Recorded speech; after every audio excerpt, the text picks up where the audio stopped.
Lah, pada malam hari ini sesuai dengan rencana, alhamdulillah Allah memberikan inayah taufik. Hari ini kita bisa melaksanakan acara pertemuan sekaligus apa yang sudah disampaikan oleh ketua panitia tadi. Saya diminta sebagai tuan rumah Sohibul Bait untuk memberikan sambutan.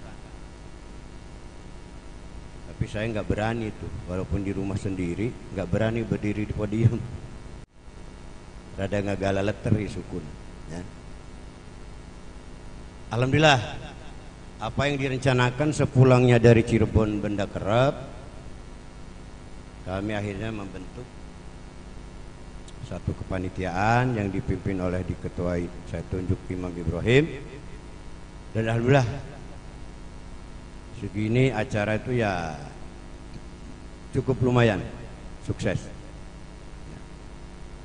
Mudah-mudahan nanti selanjutnya ada kali acara-acara lebih sukses lagi.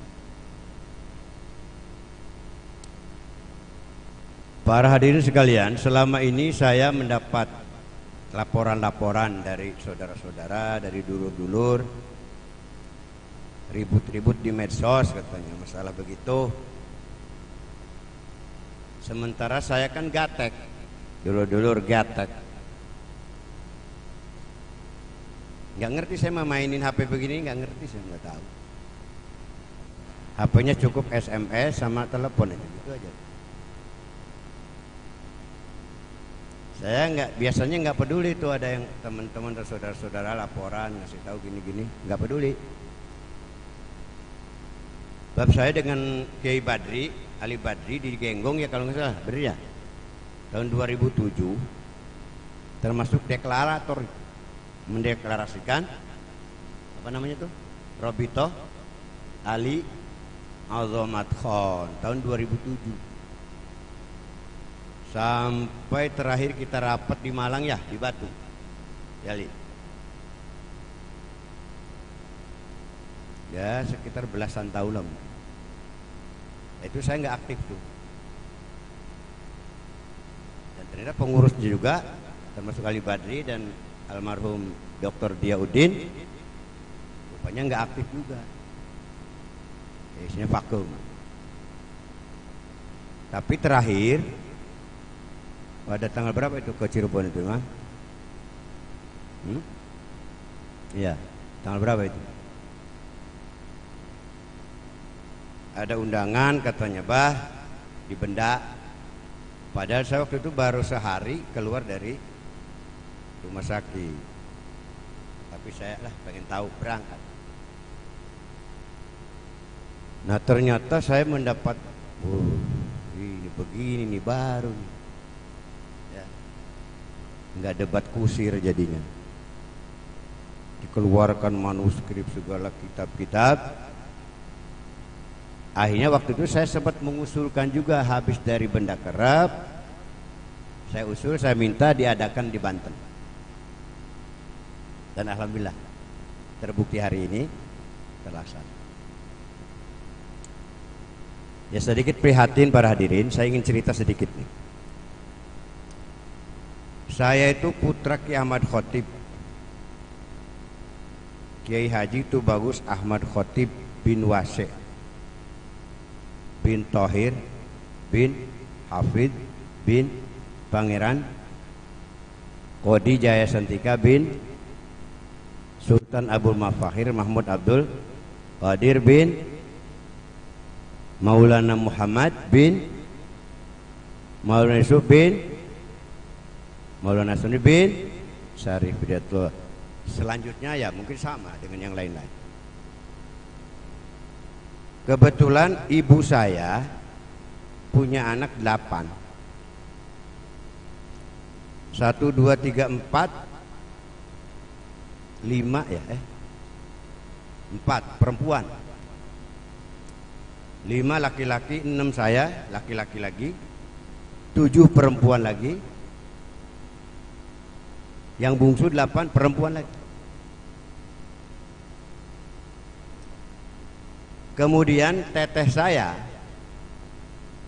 Yang suaminya tuh bagus itu yang nomor 3, nomor 2 Ratu Fatiti. Yang paling tua Ratu Fatina. Yang kedua Ratu Fatiti almarhumah. Yang ketiga Ratu Faizah. Yang keempat Ratu Faikoh.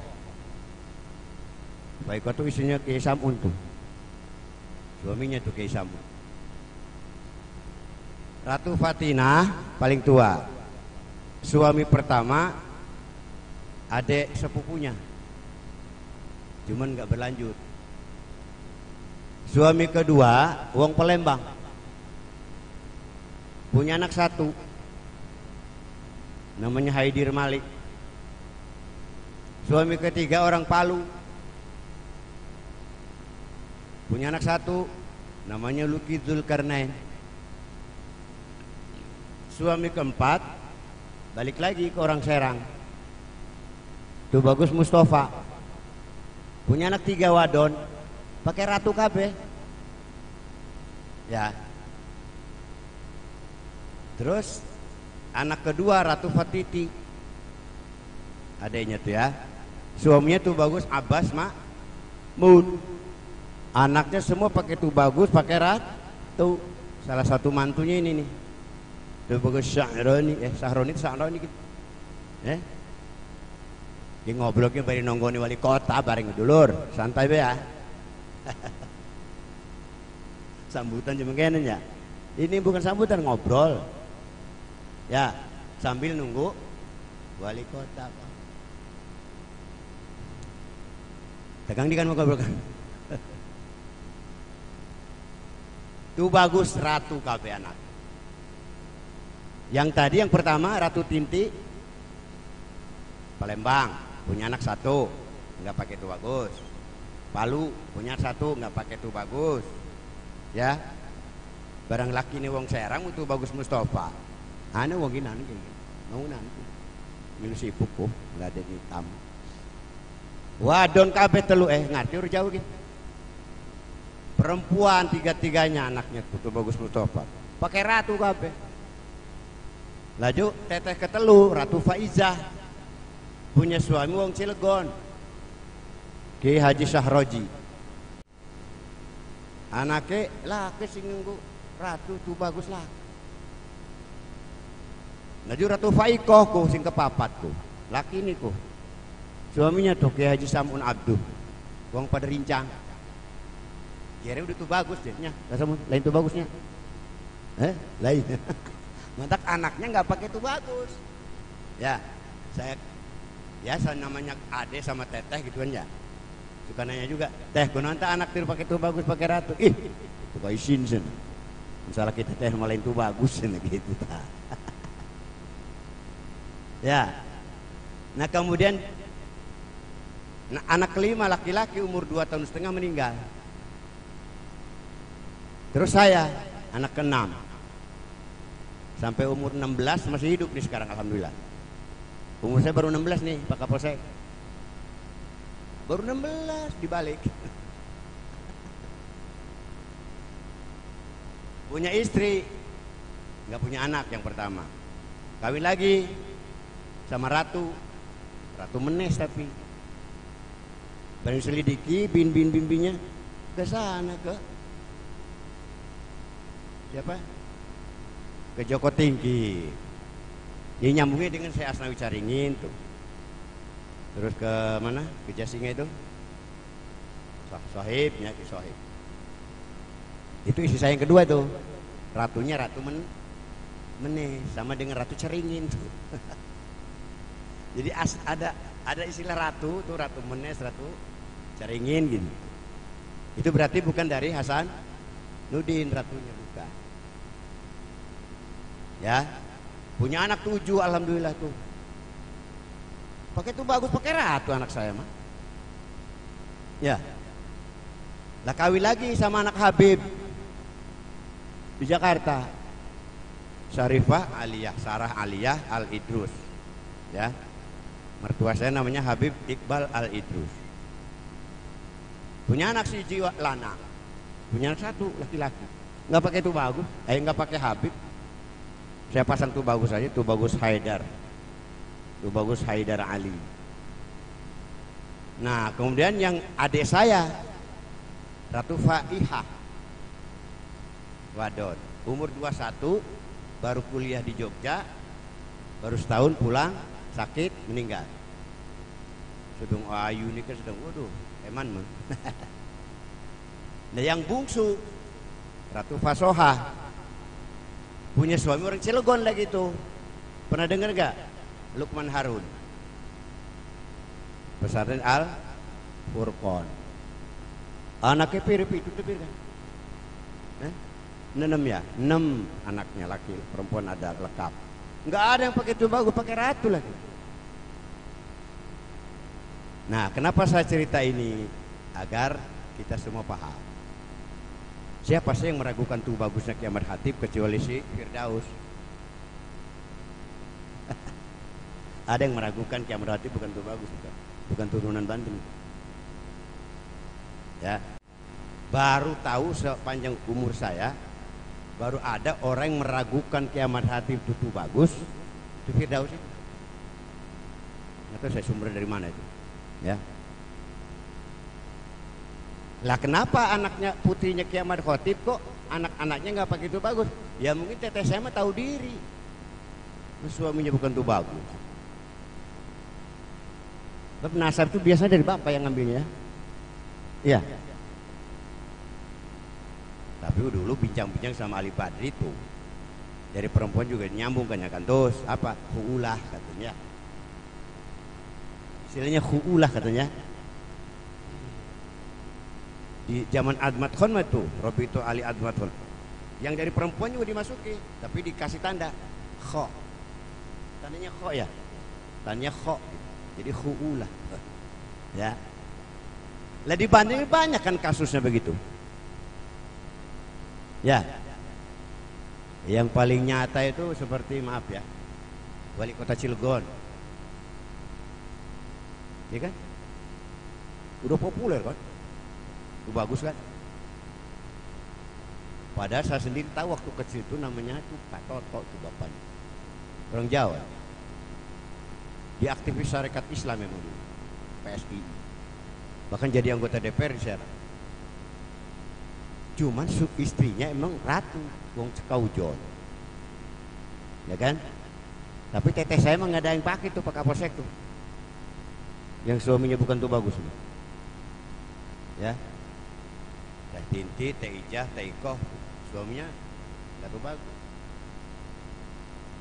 Dan Teh Titi tuh mertuanya Saroni, emang Kiai Haji tuh bagus, Ahmad Abbas Makmun, keponakan bareng itu, keponakan kawin sama Bibi.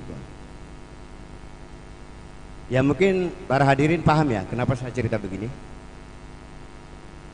Ya, saya khawatirnya tadi itu mantaban Nabi Goiri Abihi bahwa tadun, walaupun saya bisik-bisik waktu di Cirebon tuh kali di Cirebon saya bisik-bisik, ini hadis tak apa sih mantaban itu, katanya bukan hadis, kaul ulama aja.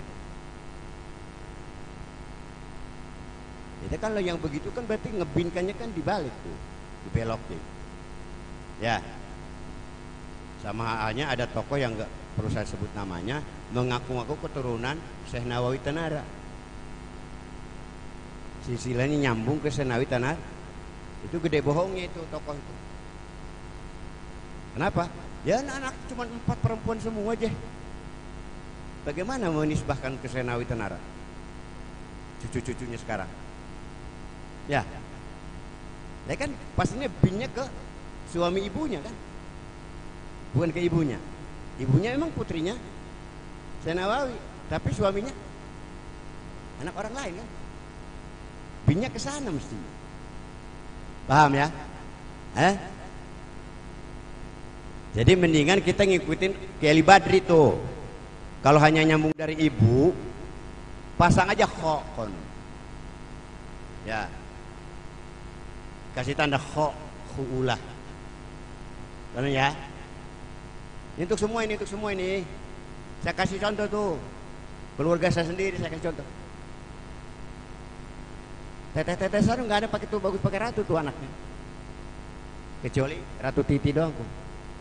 Ratu Bagus Abbas. Kecuali suami yang terakhir tuh dari Kaujon tuh Bagus Mustafa. Yang lainnya nggak pakai Ratu. Jadi marilah kita berhati-hati. Emang ta'allamu min ansabikum. Pelajarilah nasab kamu, keturunan kamu, saudara, untuk menjadi apa?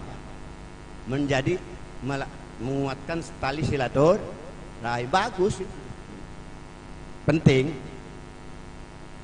Tapi kan udah diingatkan lagi, yaumala yanfa'u malun wala, nggak ada artinya pada hari kiamat itu. Turunan, anak-anak, harta benda, ilmu nggak ada artinya. Illa man atallaha biqalbin, kecuali yang datang menghadap Allah dengan hati yang bersih, damai, pasrah. Ya, awas bengta, oh artian nita.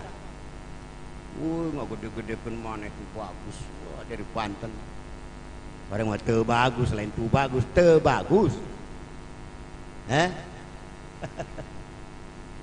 Ya. Padahal untuk kriteria takwa juga bukan tu bagus, bukan Said, bukan Habib, bukan. Tadi dibaca oleh Qori itu apa? Inna akramakum indallahi atqakum. Terus yang menilai juga bukan kita, bukan DPR, bukan. Indallah, mulia di sisi, yaitu yang paling takwa. Cuma takwanya takwa, jangan takwa ya. Kalau takwa itu imtisalu awamila wa jinabu nawa. Kalau takwa takut sama istri tua. Wong lanang laki rabini siji doang, takwa bener. Ya, lelaki takwa.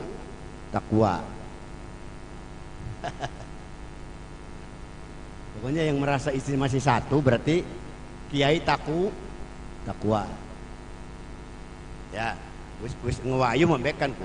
Kiai takwa. Bukan takwa lagi dibuang uknya. Ya. Paham ya nih ya, ngobrol-ngobrolnya ya. Maksudnya kemana saya bicara ini arahnya? Uwes sih, jauh gagah rape. Ya. Ning surat anu kan ngobrol karo Nabi Ibrahim tuh, berfirman Allah kepada Nabi Ibrahim. Surat Al-Baqarah seberapa? Ini ja'iluka linnasi imama. Nawar Nabi Ibrahim tuh. Qala wa min dzurriyyati, katanya Allah. Jangan saya aja di pemimpin tuh, jangan saya aja, kata Nabi Ibrahim. Anak turunan saya juga harus jadikan pemimpin, dipilih sama Engkau ya Allah. Apa jawab Allah?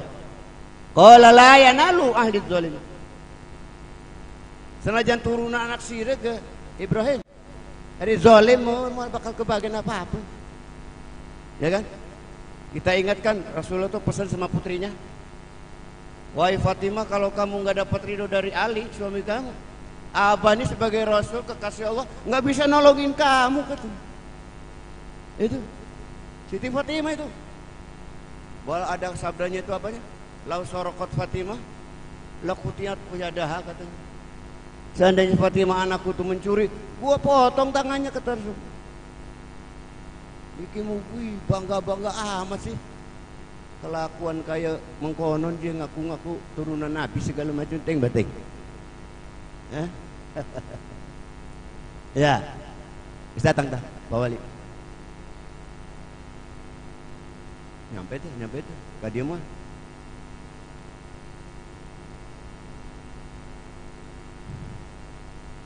Itulah pengalaman saya yang saya alami ya. Cukup sudah tuh keluarga saya, teteh saya ceritakan semua. Pribadi saya juga istrinya segini ini sekian. Alhamdulillah. Keluarga saya, teteh saya semuanya menyadari. Karena suaminya bukan tuh bagus, mereka nggak maksa-maksain diri pasang tuh bagus, pasang Ratu anaknya. Ya. Padahal asli pakai sodnya asli. Ratu Tinti itu anaknya Ki Ahmad Khotib, Ratu Faijah itu anaknya Ki Ahmad Khotib, gitu ya, asli, bukan asli lagi, asli. Pakai sword. Kita kadang-kadang bingung kan. Mang Jaromi ya, mang siapa kah ngomong tangke, tukang ngurus apa dengan kan? Jam-jami kadang bingung gitu uang pada ngaku itu bagus 100 segala macam singin DJ itu uang ya. Kadang bingung. Malah ketelimbangnya lagi yang bener-bener asli karena baru ketahuannya sekarang-sekarang, ditolak mentah-mentah. Ya walaupun mungkin ada unsur-unsur lain nggak tahu Allah. Nah harapan saya para hadirin besok ini dengan narasumber yang sudah disebutkan tadi oleh kepala ketua panitia, termasuk Menehem Ali segala macam, alhamdulillah itu ahli apa manuskrip ya, ahli filologi, mantap itu, doktor, ya, doktor, katanya mualaf ya, dulunya Yahudi ya, dulunya Yahudi dia, Nasrani, hebat.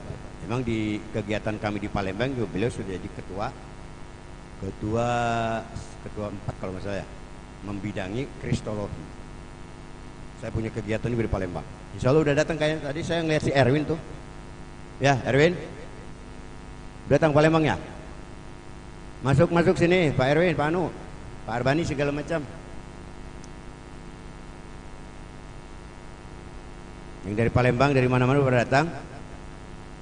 Sambil nunggu Pak Wali Kota ini memberikan sambutan.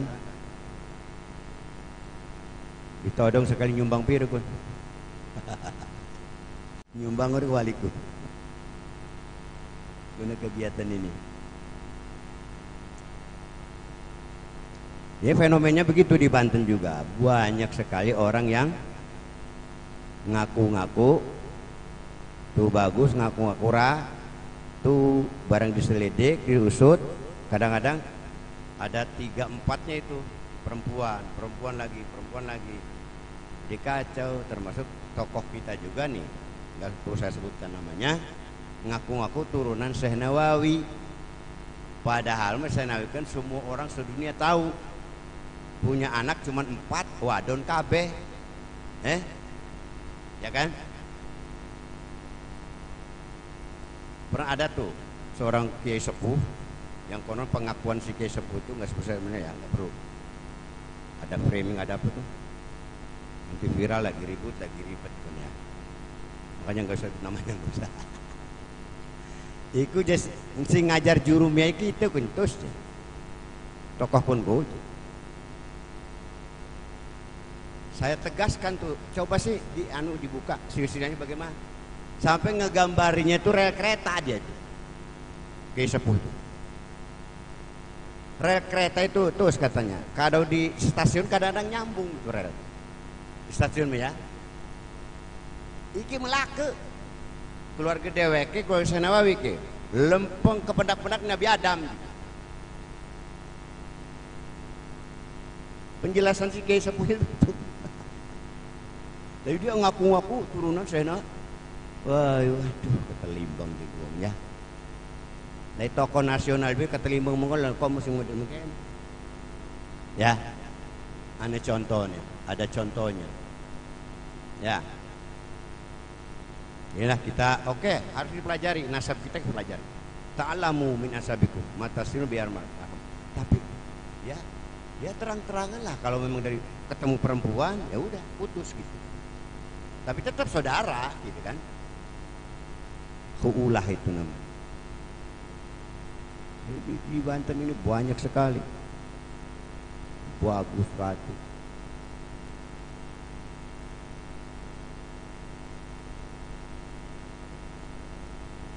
Jadi informasi terakhir pada hari ini sekalian, ternyata Pak Wali, Pak Haji Syafruddin tadinya mau memaksakan kan yang berangkat sini, terus kondisinya nggak kuat katanya, lagi sakit.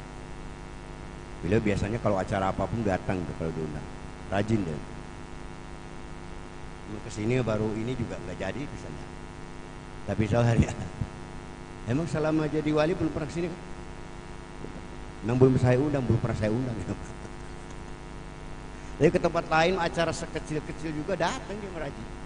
Kalau diundang mah pasti. Kalau sehat mah. Ini nasibnya belum waktunya sekarang bisa kesini. Dan memang belum pernah. Insya Allah hari Minggu hadir. Ya. Apalagi nih yang saya obrolkan? Oh ya, sehubungan udah jelas, ada informasi Pak Wali nggak datang, maka obrolan saya juga cukup sampai di sini. Ya. Ada yang tercecer nggak tah obrolan saya tuh, Bayani? Ada yang cecer nggak? Nah, harapan saya begini untuk selanjutnya ini, ingin supaya ini menjadi suatu ajang, saya istilahkan biasanya itu musyawarah. Ya. Dan menurut pendapat saya musyawarah itu minimal harus melalui 3 tahapan. Pertama, harus ada mutoroha. Toroha yutorihu mutorohatan. Apa itu artinya? Saling melempar. Buku sambil melempar kue, saling melempar batu, bukan. Saling melempar pendapat. Selesai saling melempar pendapat, pada saya begini,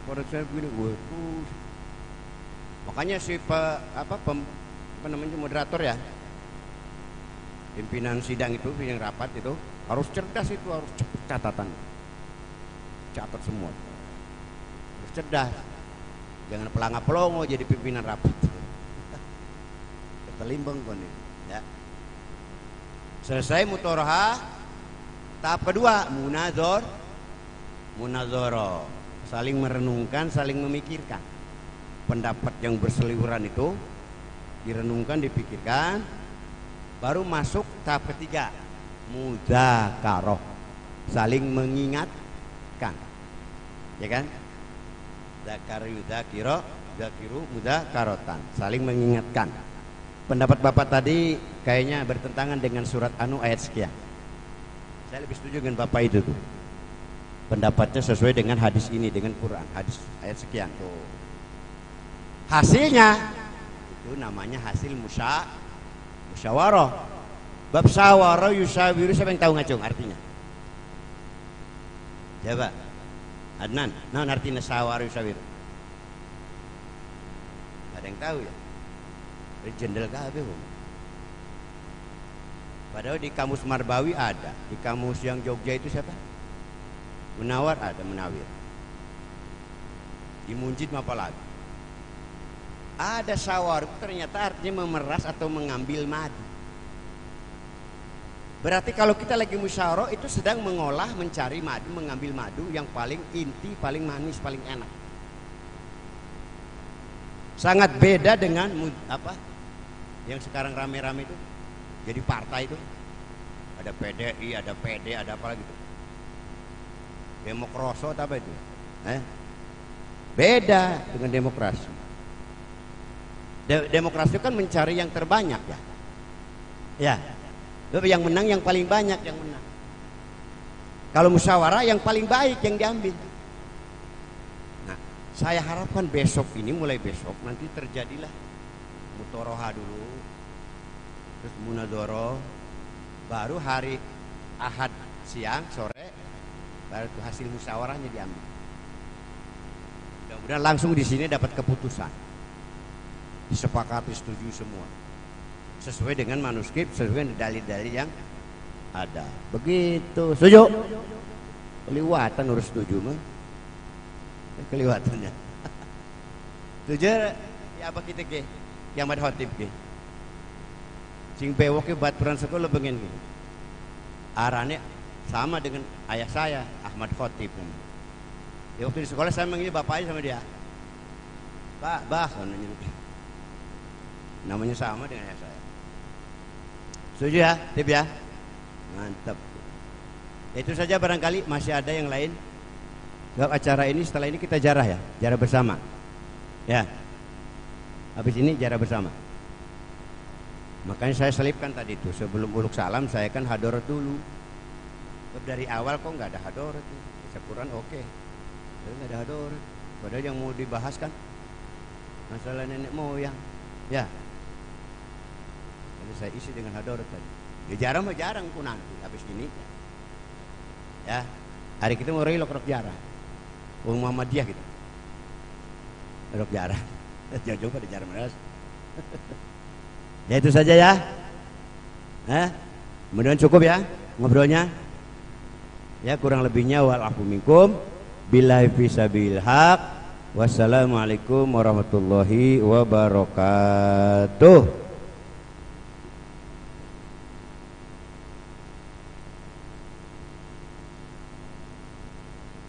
Waalaikumsalam warahmatullahi wabarakatuh.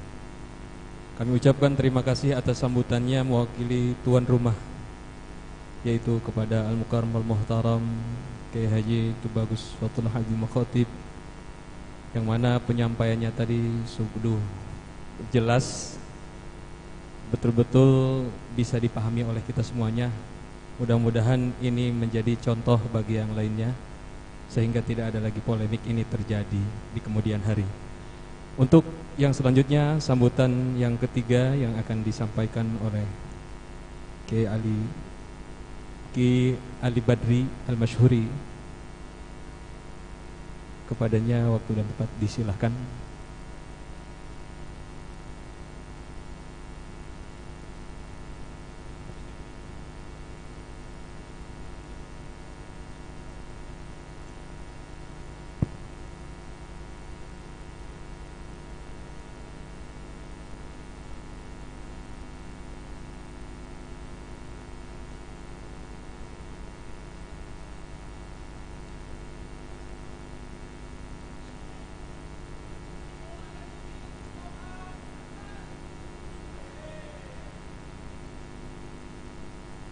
Assalamualaikum warahmatullahi wabarakatuh. Bismillah walhamdulillah wassalatu wassalamu ala rasulillah Sayyidina Muhammad ibn Abdullah wa ala alihi wa sahbihi wa mawala wa la hawla wa la quwata illa billah. Amma ba'd. Sa'adatul muhtaramin, para masyayikh, para hadirin, khususnya tuan rumah dan Tusfatul Azim. Saya harus persingkat karena diberi waktu hanya 7 menit.